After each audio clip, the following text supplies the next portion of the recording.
Here's how this works. Water, salt, and pepper, those are freebies. Your pantry, it better have flour, oil, vinegar, mustard, and garlic.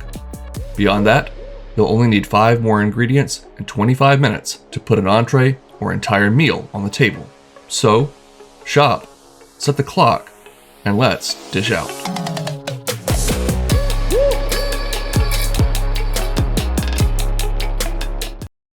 We'll kick things off with some chicken sausage. Could be any flavor or flavoring of your choosing. Got some pecorino Romano cheese, got a wonderful funkiness and saltiness.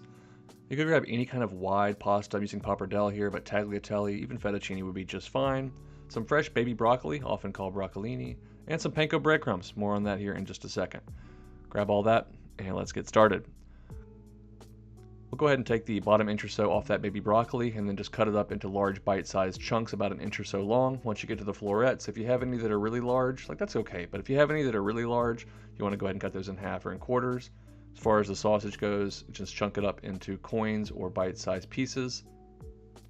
It's about 12 to 16 ounces of sausage here. This recipe should serve 4 people easily. We'll grab some garlic from the pantry, slice it up nice and thinly, and then we will freshly grate lots of that pecorino Romano. Guys, this is a technique video, as are most of these, so the exact amounts or the type of ingredients you use is always up to you, but I think I put about 2 to 3 ounces of grated pecorino in. We'll add some olive oil to a skillet over medium-high heat, add in the sausage and broccolini, and then we're just going to get some color on that sausage and start to cook that broccolini through. You can pop a lid on for a minute or two if you'd like to help steam that broccolini, but I like it to be nice and crunchy and crispy. Don't want it to be overcooked. So while that sausage browns, we'll go ahead and cook our pasta per package directions.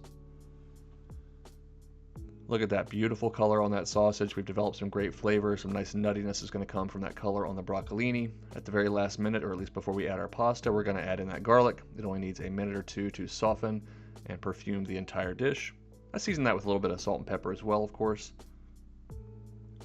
Next up, we'll add in our cooked pasta, and we're not going to drain this, so if you get a little bit of splashes of pasta water with it, all the better.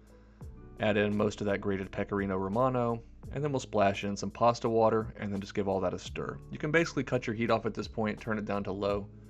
We're making a cheesy pasta sauce using the fat from the sausage and the olive oil to help emulsify everything, and eventually, with a little bit of patience and some rapid stirring, this is going to form a beautiful, clingy sauce that's going to stick to our noodles and give us a little bit of cheesy goodness in every bite. If you want this to be more Alfredo-like or carbonara-like, you'll add more cheese, or you could even add some beaten eggs, add some body to that cheese sauce, but I think it's very elegant and simple, just like this, and by the way, not too heavy. A little extra sprinkle of cheese on top, some fresh citrus would be absolutely beautiful here. I was all out, but I did have some basil, so I put down a few fresh basil leaves. And man, I'm telling you, if you've been eating heavy for the holidays but are still craving a bowl of pasta, this one will not leave you feeling too distended. It's fresh, it's light, it's boldly flavorful, and by the way, those panko breadcrumbs I mentioned, yeah, I forgot all about them, but if you have them, and they were one of the 5 ingredients, you'd want to toast them off in a little olive oil, maybe add a little more crushed garlic, and sprinkle them right over the top. Textural contrast, but I was just in the mood to eat, so call this one 4 and 25. Or, I guess, call it whatever you'd like. It's really tasty, and now it's your turn to get out of here and go make something delicious.